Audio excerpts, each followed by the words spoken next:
আসসালামু আলাইকুম ওয়া রাহমাতুল্লাহি ওয়া বারাকাতুহু। নাহমাদুহু ওয়া নুসাল্লি আলা রাসূলিল কারীম, আম্মা বা'দ। কোরআনের বাংলা অর্থ শিখি আমাদের ধারাবাহিক ক্লাসে আজকে আমরা কোরআনের ৮ নম্বর পারার সর্বশেষ ২০ নম্বর পৃষ্ঠা এবং সূরা আ'রাফের ৮৫ নম্বর আয়াত থেকে ৮৭ নম্বর আয়াত পর্যন্ত শব্দে শব্দ অর্থ এবং একত্র অর্থ শিখব ইনশাআল্লাহ। আজকের এই ক্লাসের মাধ্যমে আমাদের ৮ নম্বর পারা শেষ হবে আলহামদুলিল্লাহ। আমরা আগামী ক্লাস থেকে ৯ নম্বর পারা থেকে শুরু করব ইনশাআল্লাহ। তো চলুন শুরু করি আমাদের আজকের এই ক্লাস।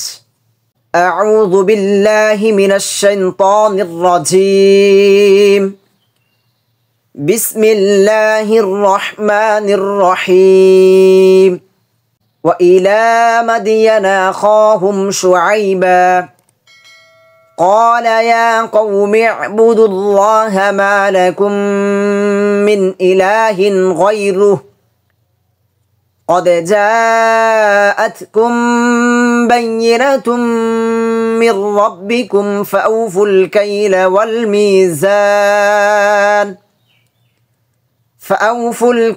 والميزان ولا تبخسوا الناس أشياءهم ولا تفسدوا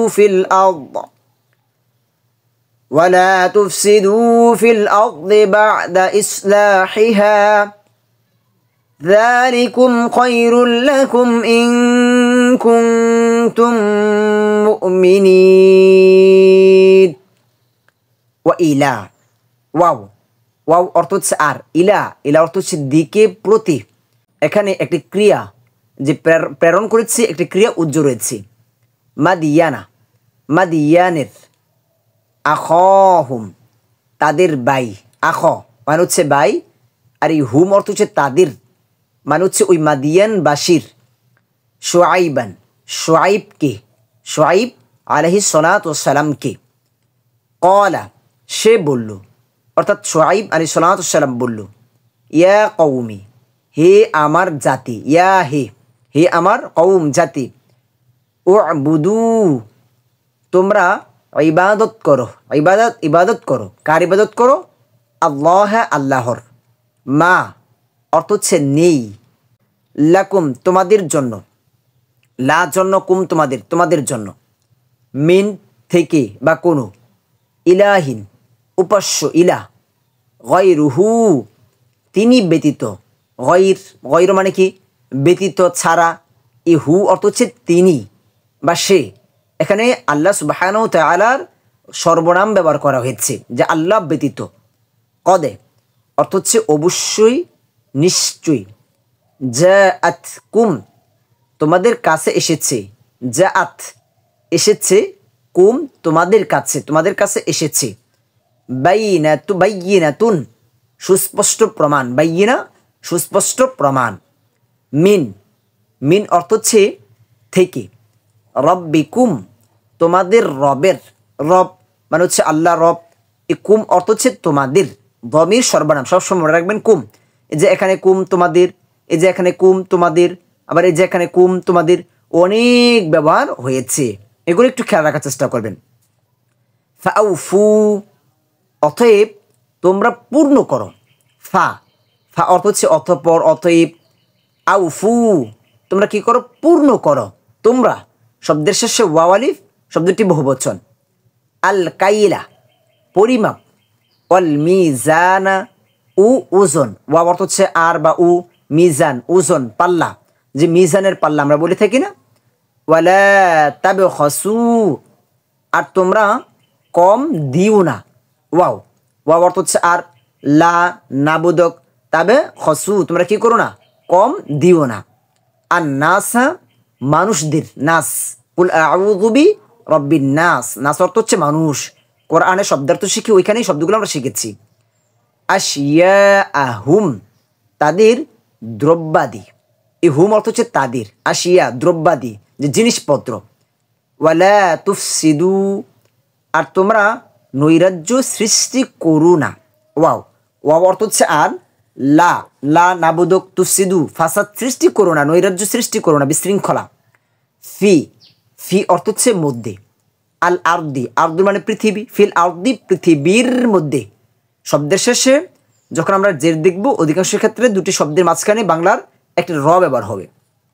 বাদা, বাদা অর্থ হচ্ছে পরে, আর কবলা অর্থ হচ্ছে পূর্বে। ইসলাহিহা, তার শুদ্ধিতা আনয়নের, ইসলাহ মানে সংশোধন, ইহা অর্থ হচ্ছে তার, তার সংশোধনের পর। আচ্ছা, এটা আমরা পরে বলতেছি।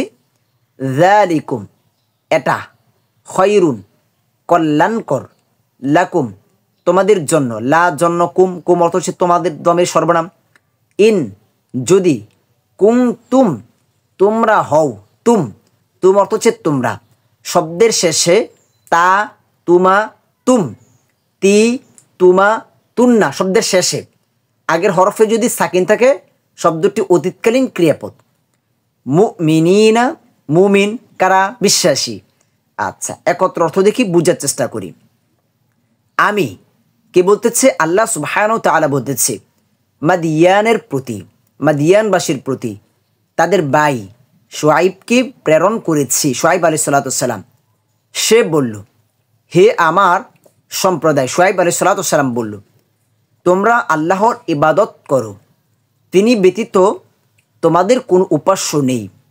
তোমাদের কাছে তোমাদের প্রতিপালকের পক্ষ থেকে প্রমাণ এসে গেছে, অতএব তোমরা পূর্ণভাবে পরিমাপ করো এবং মানুষকে তাদের দ্রব্যাদি কম দিও না, এবং পৃথিবীতে শুদ্ধি আনয়নের পর তাতে নৈরাজ্য সৃষ্টি করো না। এটাই তোমাদের জন্য কল্যাণকর যদি তোমরা বিশ্বাসী হও। আচ্ছা, এটা আমরা এখানে একত্র অর্থ দেখলাম। এখন আমরা এখান থেকে একটি ঘটনা দেখব, যে এখান থেকে মাদিয়ানবাসীর এবং শুআইব আলাইহিস সালাতু ওয়াস সালামের একটি ঘটনা শুরু হয়েছে। আমরা যদিও ক্লাসের মধ্যে ধারাবাহিকভাবে দেখব, তবে আমরা যদি একসাথে দেখি তাহলে আমাদের জন্য সামনে এটি বুঝতে সুবিধে হবে। আচ্ছা, মাদিয়ানের প্রতি আল্লাহ সুবহানাহু ওয়া তাআলা শুআইব আলাইহিস সালাতু ওয়াস সালামকে নবী করে প্রেরণ করেছেন। এখন মাদিয়ান কে ছিল, ওই বসতি কোথায় ছিল, আমরা একটু বোঝার চেষ্টা করি। প্রথমত, মাদিয়ান হচ্ছে একজন ব্যক্তির নাম, আর তিনি হচ্ছে ইব্রাহিম আলাইহিস সালাতু ওয়াস সালামের সন্তান। একটু আশ্চর্য লাগতে পারে, যেহেতু ইব্রাহিম আলাইহিস সালাতু ওয়াস সালামের স্ত্রীদের মধ্যে সারা, হাজারা এবং সন্তানদের মধ্যে ইসমাইল এবং ইসহাক আলাইহিস সালাতু ওয়াস সালাম হচ্ছে প্রসিদ্ধ, কিন্তু এর বাহিরেও ইব্রাহিম আলাইহিস সালাতু ওয়াস সালামের আরও অন্য স্ত্রী ছিলেন এবং আরও সন্তানাদি ছিলেন। তো অন্য স্ত্রীর একজন সন্তান হচ্ছে মাদিয়ান। তো এই মাদিয়ান যেখানে বসবাস করত, এই মাদিয়ান এই নামেই ওই এলাকার নামকরণ করা হয়েছে মাদিয়ান। আর ওই স্থানটি হচ্ছে আরবের পশ্চিম উত্তরে লোহিত সাগরের উপকূলে, এবং তৎকালীন সময়ে দুটি প্রসিদ্ধ রাস্তা ছিল, যে বাণিজ্যিক রাস্তা ছিল দুটি। একটি হচ্ছে ইয়ামান থেকে লোহিত সাগরের উপকূল ধরে মক্কা, ইয়াম্বু হয়ে সিরিয়া গিয়েছে, আর আরেকটি হচ্ছে ইরাক থেকে মিশরে। এই দুটি রাস্তার মিলনস্থলেই ছিল এই মাদিয়ান বসতি। ওই বসতি খুবই সুন্দর ছিল, সবুজ শ্যামল, খুবই চাকচক্যময়, খুব সুন্দর ছিল, এবং ওইখানের মানুষগুলো প্রাথমিক অবস্থায় খুব সচ্ছল এবং সমৃদ্ধশালী ছিলেন। কিন্তু সময়ের পরিবর্তে তারা অনেক গুনায় লিপ্ত হয়ে যায়, যেমন কুফর, শিরেক, তারপর বান্দার হক নষ্ট করা, ওজনে কম দেওয়া। আর যেহেতু তাদের যেই বসতিটি দুটি প্রধান রাস্তার, বাণিজ্যিক রাস্তার পাশেই, তারা কি করত, রাস্তার মধ্যে টুল বসিয়ে তারা জোরপূর্বক কর আদায় করত, এমনকি তারা কখনো কখনো ডাকাতি করত। আর আমরা জানি যে তৎকালীন সময়ে সিরিয়া ছিল বাণিজ্যিক ক্ষেত্রে খুবই জনপ্রিয় বাণিজ্যিকের জন্য। তো তারা কি করত, এরকম অন্যায় কাজ, অনেক গুনাহ করত। তারা বিশেষ করে তাদের যে গুনাহটা ছিল, তারা ব্যবসা বাণিজ্যের ক্ষেত্রে ওজনে মানুষকে কম দিত, যেটা আমরা যে এখানে দেখেছি। তো তাদেরকে হিদায়তের জন্য আল্লাহ সুবহানাহু ওয়া তাআলা শুআইব আলাইহিস সালাতু ওয়াস সালামকে নবী করেছেন।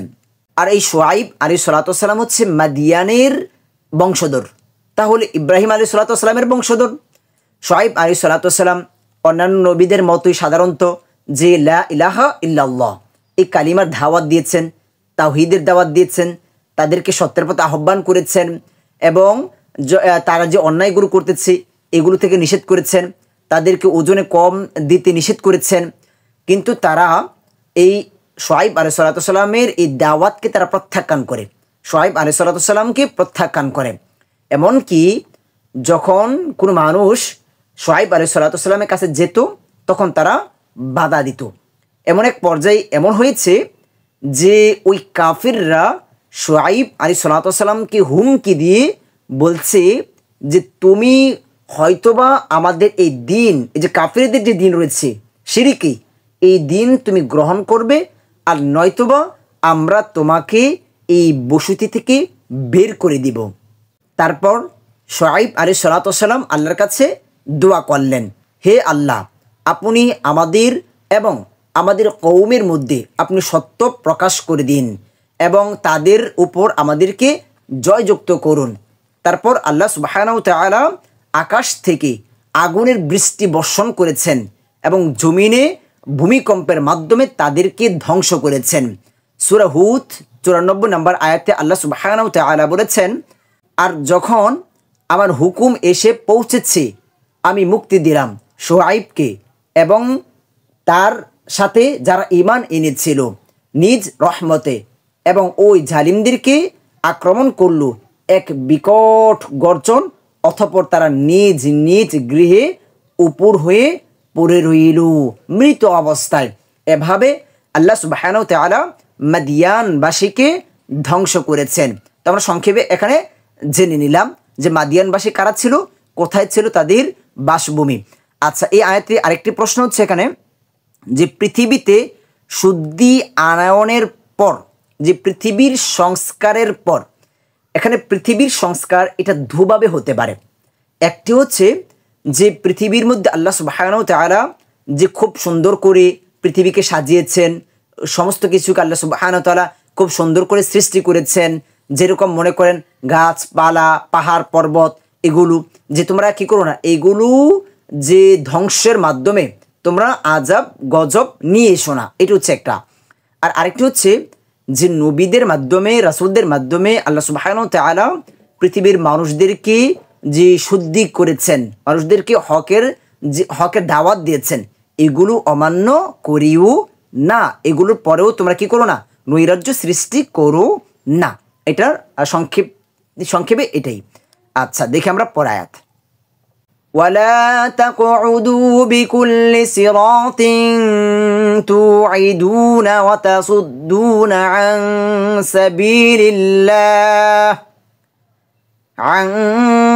سبيل الله من آمن به وتبغونها عوجا واذكروا إذ كنتم قليلا فكثركم وانظروا كيف كان عاقبة المفسدين ولا تقعدوا, আর তোমরা বসো না, নিষেধ করা হয়েছে বসতে।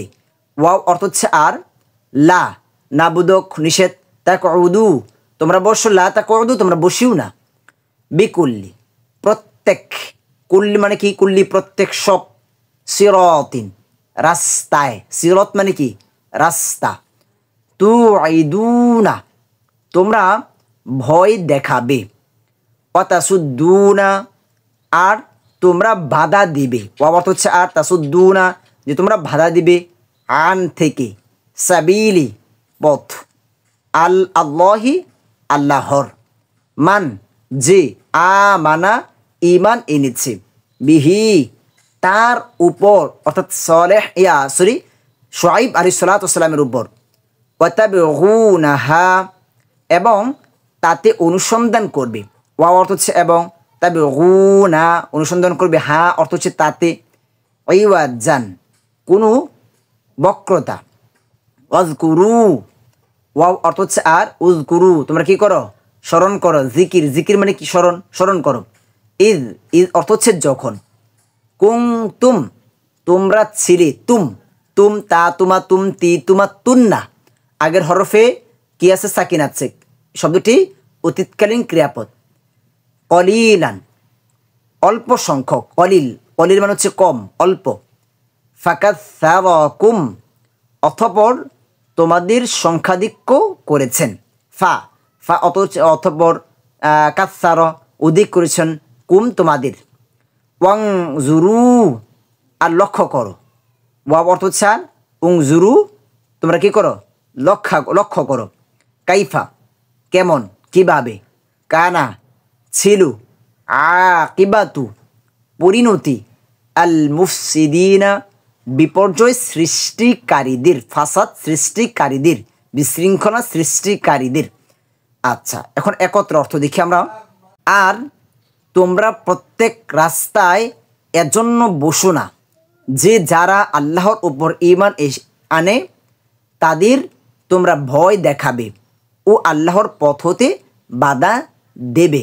যে শুআয়ব আলাইহিস সালামের ওই মাদিয়ান অধিবাসীরা কী করেছে, শুআয়ব আলাইহিস সালামের কাছে যেতে মানুষকে বাধা দিয়েছে, ঈমান আনতে বাধা দিয়েছে, এবং তাতে বক্রতা অনুসন্ধান করো না।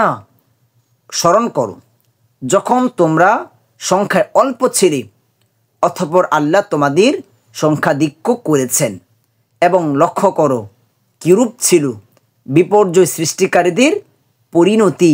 যে যারা পূর্বেকার, আমরা এই কয়েকটি ক্লাস ধরেই কিন্তু অনেক ঘটনা দেখে আসতেছি। সামুদ জাতি, আদ জাতি, লূত আলাইহিস সালাম, নূহ আলাইহিস সালাম, এই বিষয়গুলো তোমরা কি করো, লক্ষ্য করো, খেয়াল করো, দেখো কি পরিণতি হয়েছিল। আচ্ছা, দেখি আমরা পড়ায়াত। وَإِن كَانَ طَائِفَةٌ مِّنكُمْ آمَنُوا بِالَّذِي أُرْسِلْتُ بِهِ وطائفة لم يؤمنوا فاصبروا حتى يحكم الله بيننا وهو خير الحاكمين।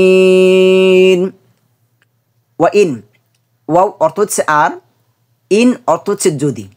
ওয়াইন আর যদি, কানা হয়, তাইফাতুন একটি দল, তাইফাতুন একটি দল। কোরআনের শব্দার্থ শিখি, ওইখানে আমরা এই শব্দটি পড়েছি। মিনকুম তোমাদের মধ্য থেকে, মিন মিন অর্থ হচ্ছে থেকে, কুম অর্থ হচ্ছে তোমাদের, তোমাদের মধ্য থেকে। আমানু ঈমান এনেছে, যারা ঈমান এনেছে। বিল্লাযী সেই বিষয়ের প্রতি, উরসিলতু আমি প্রেরিত হয়েছি, উরসিলতু তু আমি প্রেরিত হয়েছি, বিহি যা নিয়ে। তাইফাতুন ওয়া অর্থ হচ্ছে আর, এবং তাইফাতুন মানে হচ্ছে একটি দল, যে এখানেও দেখিয়েছে একটি দল। লাম ইউমিনু ঈমান না আনে, ফাসবিরু তবে তোমরা সবর করো। ফা ফা অর্থ হচ্ছে তবে, অতঃপর, সবর করো। হাত্তা যতক্ষণ না, ইয়াহকুমা ফয়সালা করবেন, বিচার করবেন, আল্লাহু আল্লাহ, বাইনানা আমাদের মাঝে। বাইনা বাইনা অর্থ হচ্ছে মাঝে মধ্যে, এই না অর্থ হচ্ছে কি দমের সর্বনাম, আমাদের, আমাদের মাঝে। অহুয়া ওয়াও আর, হুয়া তিনি, খয়রুন শ্রেষ্ঠ, আল হাকিমিনা ফয়সালাকারী, তিনি কে, আল্লাহ সুবহানাহু ওয়া তাআলা। আল্লাহ হচ্ছেন একমাত্র শ্রেষ্ঠ ফয়সালাকারী, বিচারক। একত্র অর্থ। আর যদি তোমাদের একদল ওই বিষয়ের প্রতি ঈমান আনে যা নিয়ে আমি প্রেরিত হয়েছি, এবং অন্য দল ঈমান না আনে, তবে সবর করো যতক্ষণ না আল্লাহ তোমাদের মাঝে ফয়সালা করেন, তিনি শ্রেষ্ঠ ফয়সালাকারী।